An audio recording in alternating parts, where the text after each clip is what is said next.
The Joe Rogan Experience. You're so good at breaking shit down, dude. You said that. There was not a hint of bias there. You were being completely honest about it. I really value that in the way you talk, and that's why I was really happy when I watched that Kamau Bell show. Oh, yeah. M. Kamau Bell? I Totally Biased. Yes, Kamau Bell, yeah. Which was W. Kamau Bell. W. Kamau Bell. You and Lindy West. Lindy West, who's a feminist blogger for Jezebel, which is a feminist website. And what I loved about it, man, was first of all, you never got upset. You were rational and logical, and you were talking about it in a very measured way, and you're being really friendly while you're discussing this. And in her defense, it's a very tricky subject to breach for a woman, and she was saying a lot of shit like comedy clubs are filled with rooms filled with angry men, and you didn't even flinch. You didn't go after her. Like she had like these digs about like, you're allowed to just joke about it, but I'm allowed to tell you you're a dick. Yeah, I didn't take it personally because I didn't think she hadn't. The blog wasn't about me. It was about a guy any guy making a dick joke or a rape joke, or certain rape jokes that and this is the tricky part of Lindy West because a lot of people would say she's for censorship, but she really wasn't. She didn't like the jokes that she thought minimalized the victim in a rape. Right. Now it's hard to logically say, well, yeah, minimalizing the victim of rape is a good thing. But what people forget, they went after Sam Morril. A lot of jokes are just misdirection. Who's Sam Morril? He's a comedian in New York who had done some like domestic violence jokes or whatever.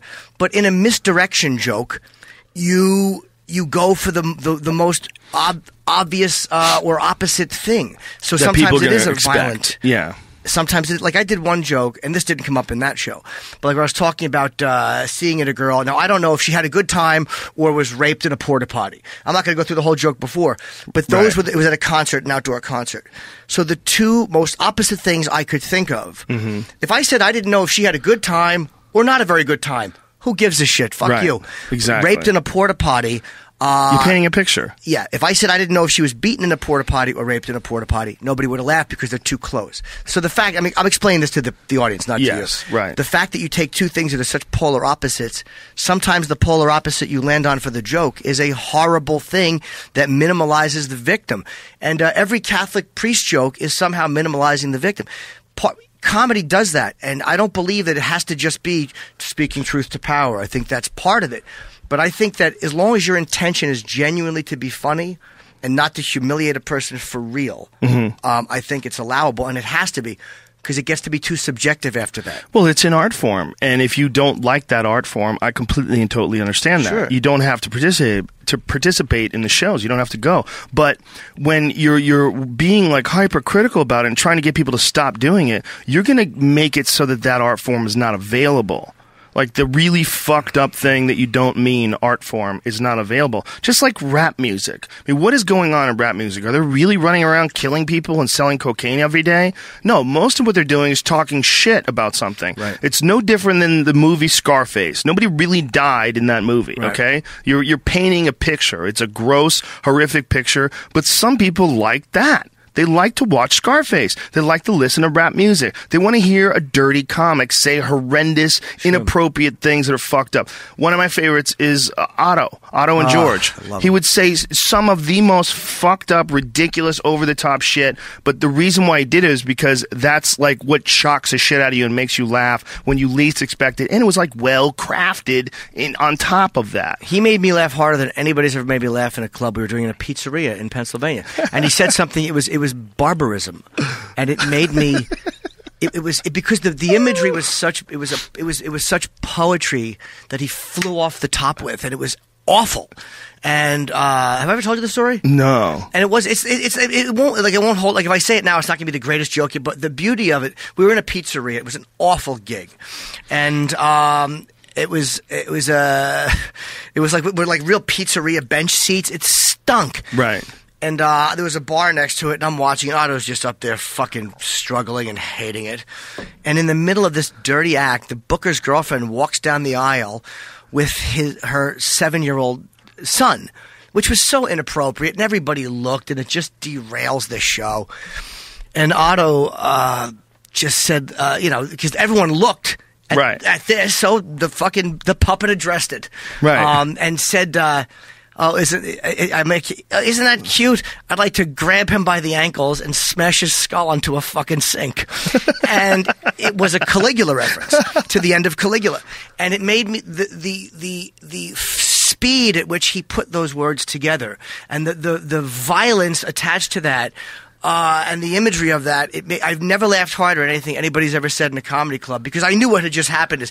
I immediately saw the end of Caligula where they grabbed the ankles and they smashed the fucking head into the steps.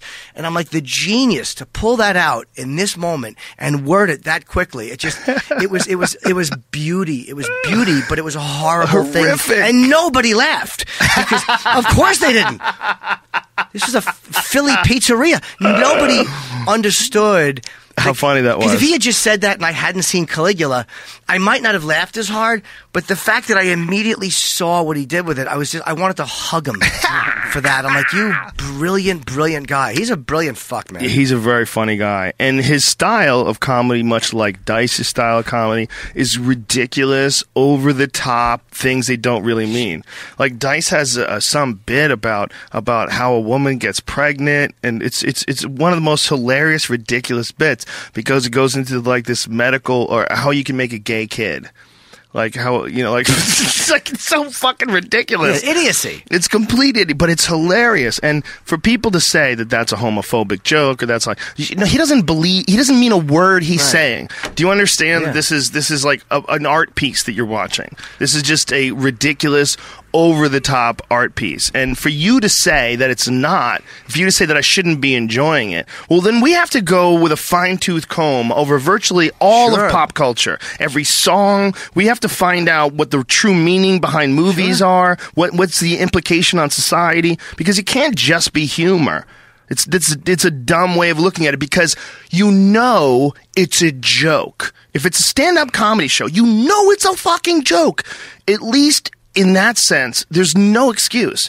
With a rap song, like, no, it's not a joke. Maybe he's being serious. With a movie, maybe they're trying to promote that lifestyle. Maybe that's real. It's a stand-up comedy show. The only reason why people are laughing is because it's a joke. Well, people do know that, but it's unfunny people attempting to influence. It's just people trying to influence what you say. It's like the same mentality, and I don't mean individually. Like, let's just say the same mentality that would target Dice or that would say you should get in trouble for a gay joke are the exact same people who would stand up and defend Mapplethorpe. They're the same people who would defend Piss Christ and say that the National Endowment of the Arts should have paid for Piss Christ because who cares? Tell people what that is. It's the NEA, I think, paid for it. It was an artist who pissed into a jar and he put a crucifix in it and he called it Piss Christ.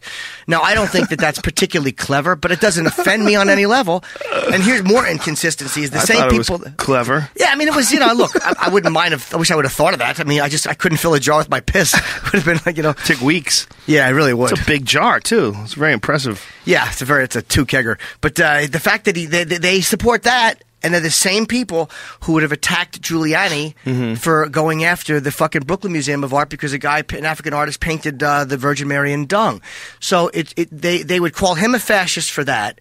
You don't understand art if you attack Mapplethorpe, and you don't understand art if you attack Piss Christ. However, if you attack a comic, well, that comic is insensitive, and he's saying something racially insensitive or gender insensitive, and he should be attacked. It's inconsistent, so you can't fucking respect it. You can't acknowledge any of it with respect. You have to leave room for art, and that sounds ridiculous when you're talking about dick jokes or any kind of jokes, but you have to leave room for art because that's what it is. It's just an art, and if you don't appreciate that style of art, it's no different than you deciding to go to a Metallica show and not liking the lyrics. Right. If you don't like it, you don't have to like it. There's Jody Mitchell's playing down the block. Go see that. Go see Sheryl Crow or go see Dave Matthews. There's a lot of variety out there. But at the end of the day, it's something that someone creates. And when Otto says, I'd like to pick him up by his fucking ankles and slam his head into a sink, and you're laughing, that means he delivered art to the person who likes that art. And I feel the same way when I saw Dice or when I saw you in Austin. Same feeling. I enjoy ridiculous, over-the-top humor. It's one of my favorite things to watch. So when someone comes along and says you can't do jokes about violence against children because it's fucked up, well, yes, you can. Yes, you can. You can. Even if your kid had been killed. Unfortunately for you, this one hit home. Yeah. And it's not fun to you. But everybody else who doesn't have a kid that was killed by slamming their head into a sink, it becomes fun for them. And it sucks, but you can't just stop the art form because it's going to hit you. And that's one of the things that came up in that conversation with Lindy West? Lindy West, yeah. One of the things that came up in the conversation with her was that she was talking about rape jokes, and meanwhile, she had a photo on her Twitter of Jeff Goldblum, right, who was in Death Wish, who he enacted a really horrific rape scene. Yeah, barbaric rape scene, yeah. Scary, terrifying, no joke. There was no jokes involved. No. There was no hee-hee, ha-ha, no double entendres. And yet, an actor doing that in that piece of art, somehow or another, is exonerated from the impact. And this idea that you should know that 1/3 of the audience, I think, is the current thing that they're enjoying banding about.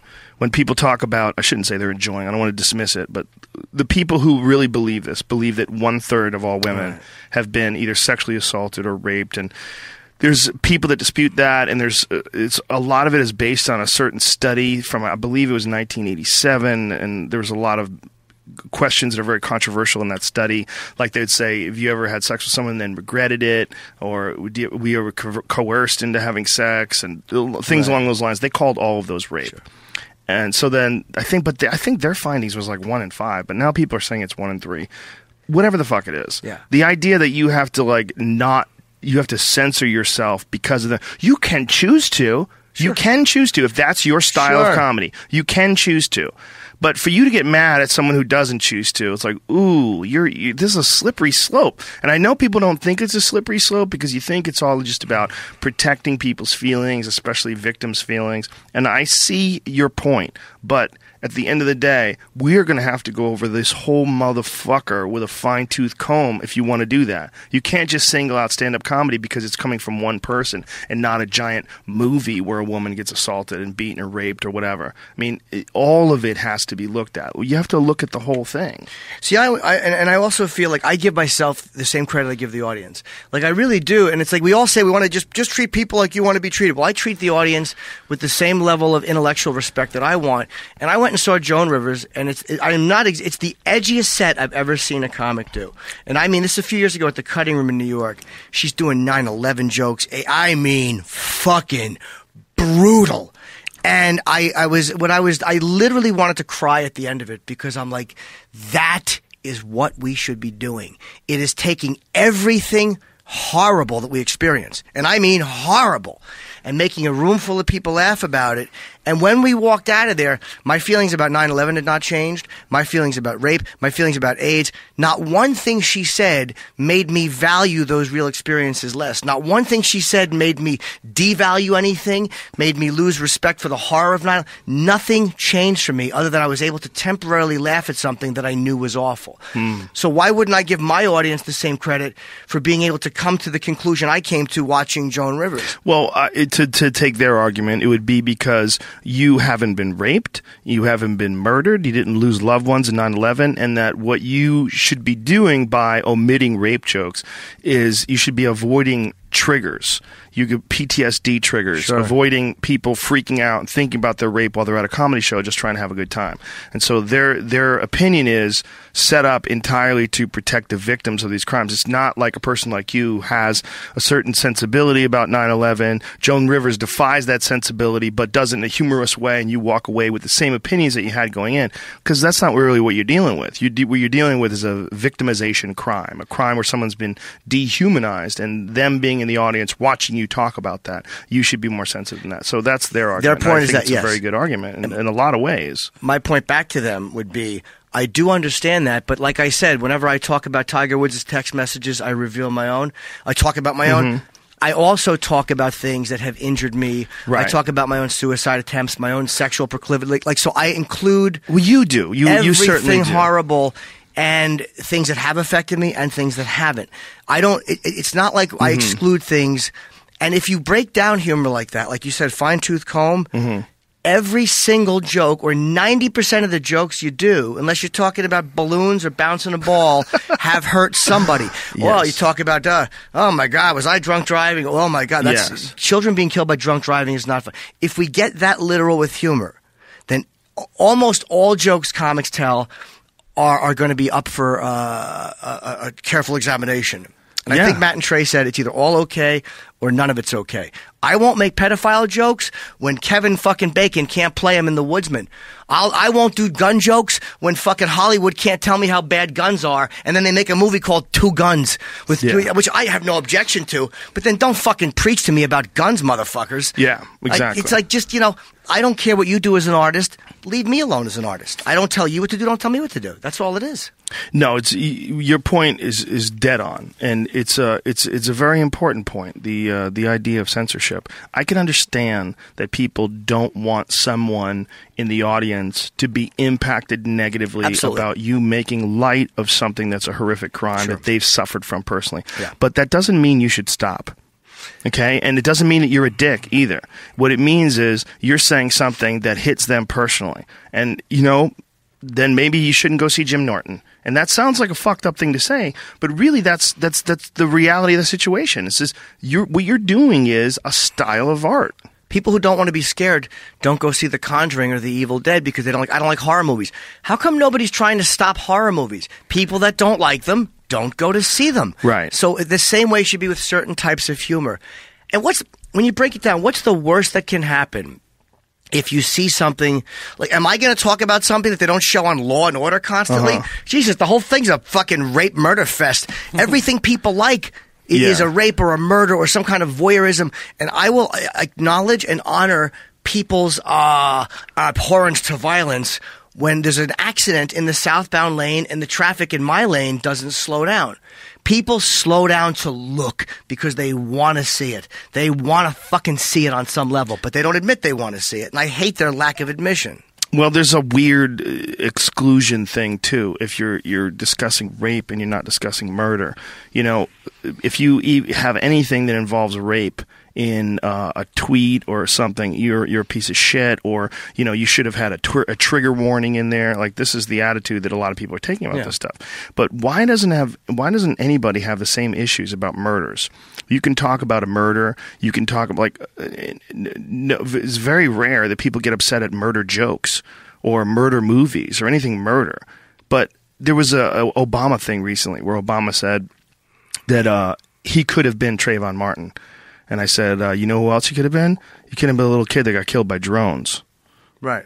Nobody. Right. That's it's not really a joke per se, but it's kind of like mocking him. It's mocking the idiocy of this, but it's also bringing up murder. It's bringing up people getting hit with missiles and their bodies exploding.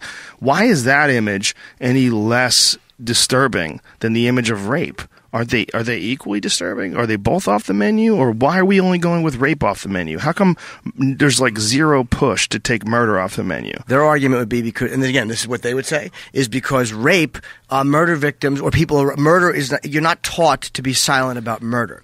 Okay. You're taught to be silent about rape. And there's a lot of rape victims who are too scared to report the crime. No one is scared to report a murder unless it's a mob thing. Right. They're saying the perception of the crime is different, and there's such a shame with it, where there's not a shame with murder, there's not a shame with these other things. And again, I heard what she said, and I listened to it, and I did get it. But I don't do a whole shitload of jokes on rape victims anyway.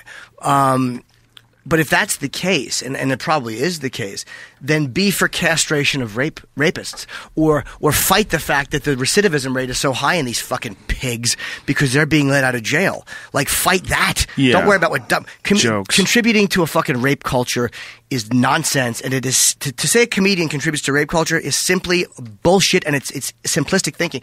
It's a way of saying, I don't like what you're saying, and I don't want you to say it, but I can't come out with that, so I have to find a higher reason, which makes it sound like you shouldn't say it for this reason. You know what I mean? Well, even the term rape culture, someone on my message board said, do they have like meetings? They have a magazine? Like, is it really a culture? Like, what are you talking about? And by calling it that, by defining it in those terms, calling it rape culture, you put quotes around that, it starts to be real. And what I don't mean that it's going to encourage people to rape, but I mean the idea that there's a culture that supports rape is going to be real. It's going to be something that people address as if it's real, regardless of whether or not it is.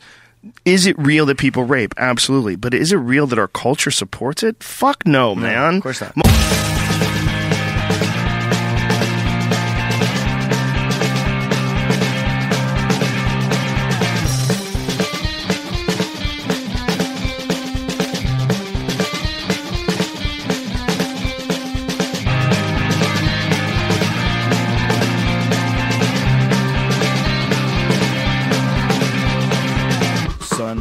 We are broadcasting to iTunes. Oh shit, iTunes. We're recording to server. Get the fuck out of here, server.